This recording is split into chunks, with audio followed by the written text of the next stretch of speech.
And today I'll be asking for donations. Hold on, don't run away. I'm not asking for money, I'm not asking for food, I'm not asking for clothes. What we're asking for is something far more valuable than that, and it could actually help save a life.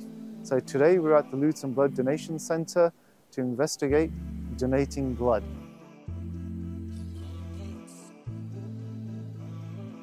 I don't need to tell you what the Prophet ﷺ said about saving a life and how important it is.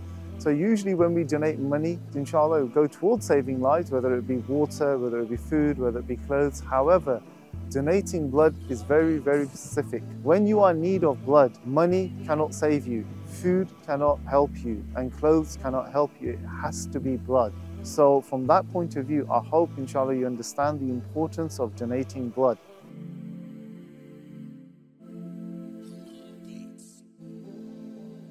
So the history of blood donation is actually quite fascinating. It started around the 16th century. So around in 1667, we had a physician called Jean-Baptiste Denis, and he actually conducted the first blood transfusion, not from human to human, in fact from a lamb to a human. As you can imagine, the results weren't all that. But funnily enough, the person he conducted the experiment on was an addict, and they're really ill, and they also had mental health problems as well. So on the first transfusion, it seemed as if the person got better. However, when it came to the second blood transfusion, he passed away. But we suspect that Antoine Murray had numerous health issues anyway, and blood transfusion was not perhaps the answer for him. But as you can see, the history of blood transfusion is slowly progressing. People are realizing that blood is an important factor for human beings. Physicians are realizing the amount of blood that a human being has in their body correlates to their health. However, it wasn't until the 19th century when it was finally realized the different blood types and how certain recipients could only use certain blood types. For example, if you were A, you had to have A, etc. As I've mentioned before, the relationship between barbers and surgeons for many centuries was quite aligned, and they used to work together.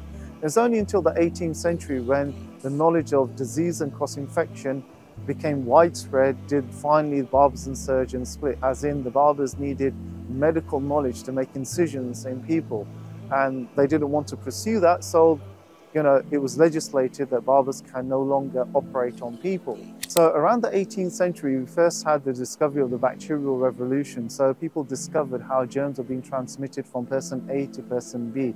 And it wasn't until the early 19th century where we had a gentleman by the name of Karl Landsteiner, who actually analyzed blood and identified the different types of blood. Like we have the different categories today, like O type, A, B, etc.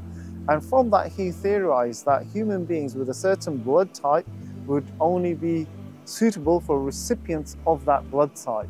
And it was from there that blood transfusion actually progressed and became successful. So, good afternoon. So I'm here with Emma, the Centre Manager for Luton Blood Donation Centre, and she will guide us through the process of blood donating. Emma. Good morning. Come on in. Let's get going.